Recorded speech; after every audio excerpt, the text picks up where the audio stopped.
नमस्कार। मैं डॉक्टर दीपिका सुतोदिया सखी सभी को प्रणाम करती हूँ। और आज गीता जयंती है और मोक्षादायिनी एकादशी भी है और उसके लिए सभी को शुभकामनाएं। मेरे सभी व्यूअर्स को बहुत बहुत मंगलमय जीवन हो।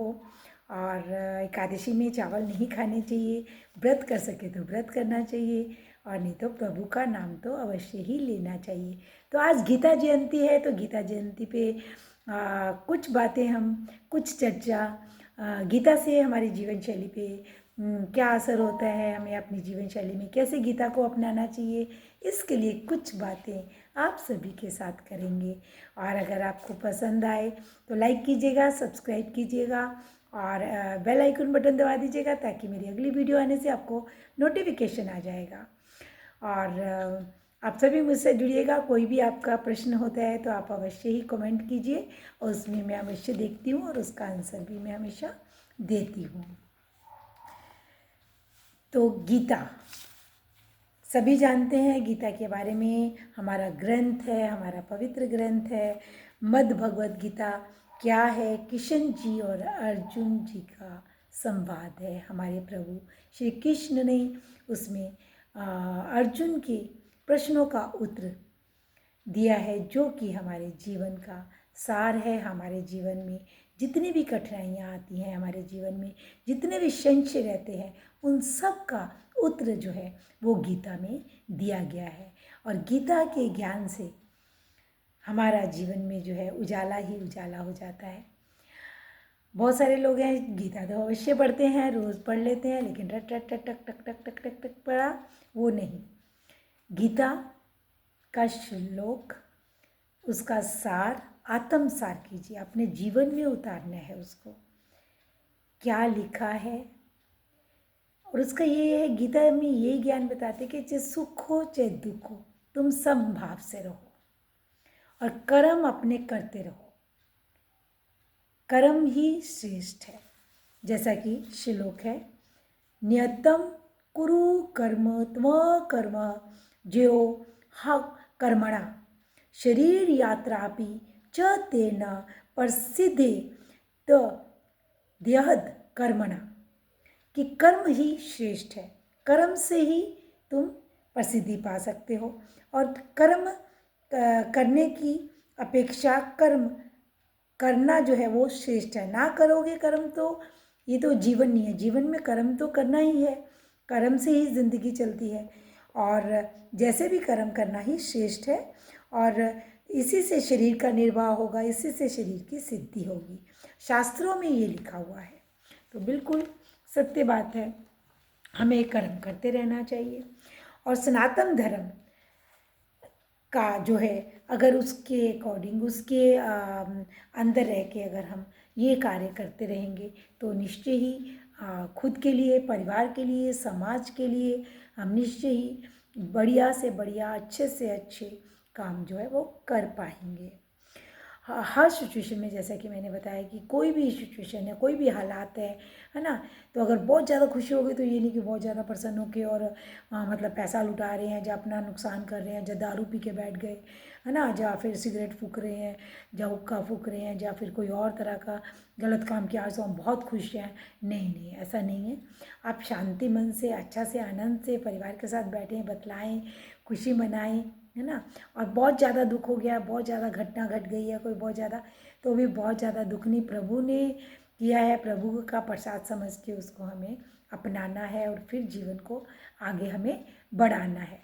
क्योंकि दुख और सुख तो साइकिल है, इस जीवन में आना ही है, इसी का नाम ही जीवन है, इसी का ही नाम, चलती का नाम बोलते ना गाड़ी, तो हमें गाड़ी को जो है आगे चलाते ही रहना है।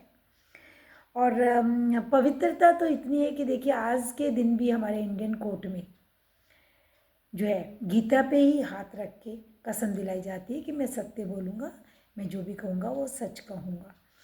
और घूम फिर के फिर बात वही आती है कि मैंने 10 अध्याय पढ़ लिया, मैंने 18 अध्याय पढ़ लिए, है ना, लेकिन उनको रट्टा लगा के पढ़ लिया, उसके अंदर क्या है, उसकी क्वालिटीज़ को, उसकी जो उसमें बताया गया है, जो हमें सार सिखाया गया है, जिसका ज्ञान हमारे प्रभु श्री कृष्ण जी ने दिया है, उसको अगर हमने अपने अंदर नहीं उतारा, अपने जीवन शैली में नहीं उतारा, तो पढ़ने का कोई फ़ायदा नहीं।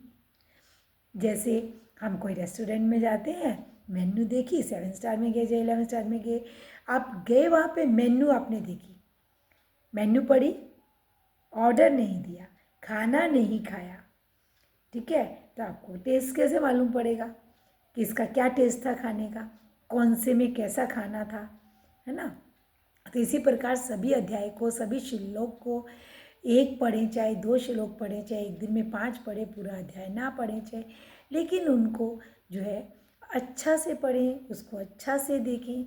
ये जो है बहुत ज़रूरी है हम सभी के लिए, और उसको समझना, उसको अपने जीवन में उतारना, वो हमारे लिए बहुत ज़रूरी है। हमारे पास ड्राई फ्रूट तो है, बादाम तो है, लेकिन खाएंगे नहीं तो थोड़ी ना शरीर में हमारे फ़ायदा करेगा, है ना। उसको खाएंगे तभी हमें फ़ायदा जो है उसका मिलेगा।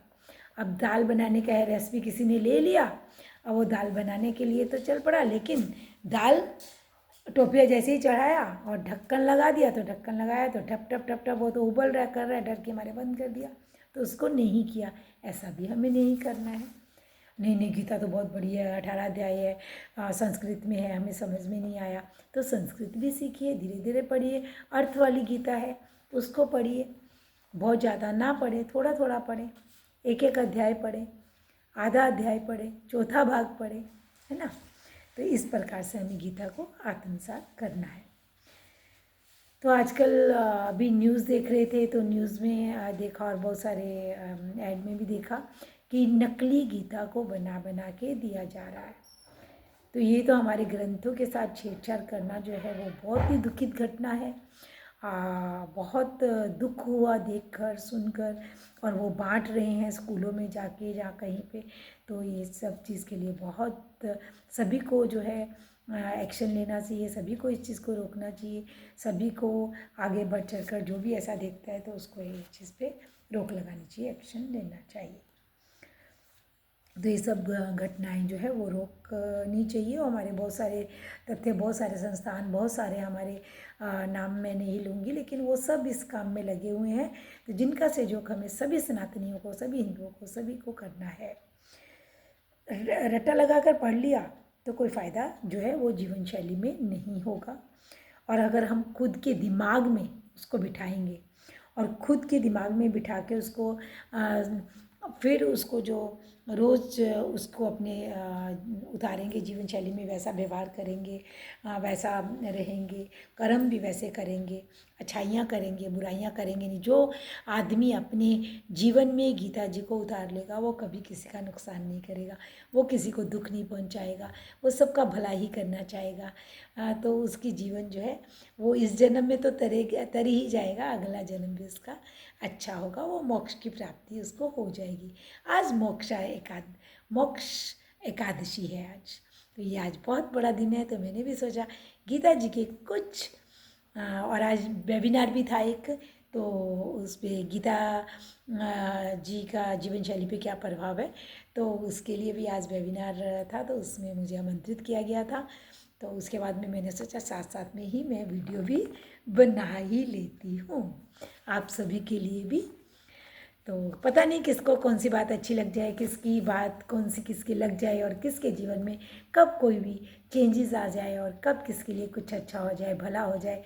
तो हमारा यही है कि कुछ ना कुछ भला करते चलें, कुछ ना कुछ अच्छा ही करते चलें, किसी ना किसी के जीवन में कुछ भी अच्छाई। और गीता सभी पढ़ें, भगवान की तरफ ध्यान करें, भगवान का भजन कीर्तन किसी भी तरह से करें, और मेडिटेशन करें, और योग करें, और जीवन को स्वस्थ, मस्त और अच्छा बनाएं।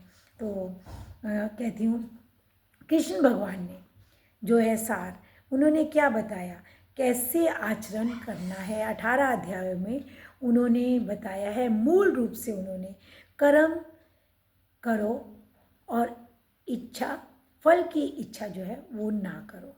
फल जो है ऊपर वाला देगा, आपके कर्मों के ऊपर ही देगा। जैसे हम कर्म करते हैं वैसा ही फल हमें मिलता है, ये भी बात है। ये नहीं कि हम कर्म करेंगे कुछ और जो वो बोलते हैं ना कि जो उगाएंगे, जो हम बीज रोपेंगे वैसा ही हम काटेंगे, वैसा ही हमें फल जो है वो मिलेगा। तो कर्तव्य जो है वो निभाते रहना है, अवश्य निभाते रहना है। कर्तव्य और कर्म जो है वो विशेष तौर पर गीता ज्ञान में प्रभु ने बताया है, और उसको उन्होंने यही बोला है कि अपने मन में बसाओ, प्रभु की तरफ ध्यान करो।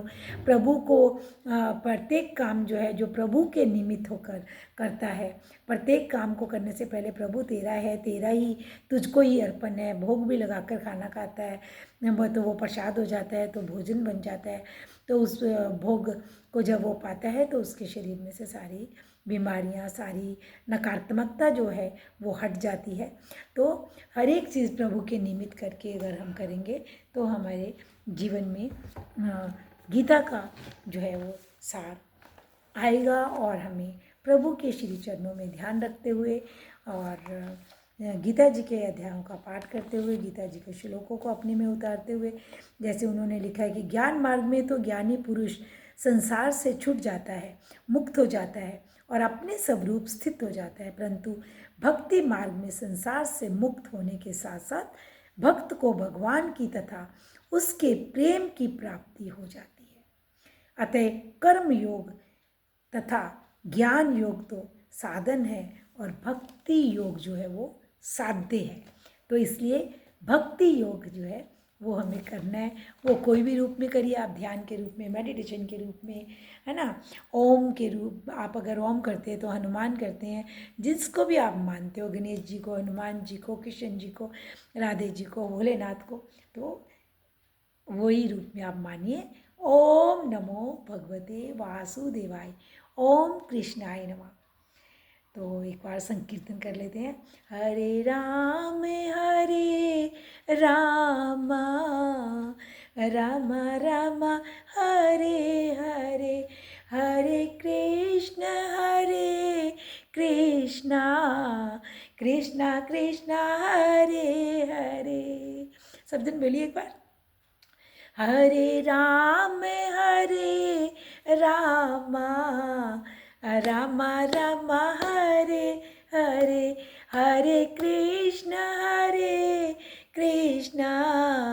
कृष्णा कृष्णा हरे हरे। जय श्री कृष्णा। एकादशी की जय, और सभी को नमन प्रणाम। अगर पसंद आए तो सब्सक्राइब कर दीजिएगा, और आगे जो आपको मैं बहुत सारे टिप्स देती रहती हूँ उसको भी देखिएगा। और सोमवार, मंगलवार, बुधवार, बृहस्पतिवार, शुक्रवार, शनिवार सब अलग अलग रहेगा, उसका व्यू मैं आपको अवश्य दे दूँगी। कभी स्किन का, कभी हेल्थ का, कभी मेरी रचना, कभी मेरा पाठ, है ना, तो कभी दूसरों की रचना और पाठ। तो आप सब देखिएगा। धन्यवाद। जय श्री कृष्ण, जय श्री कृष्ण।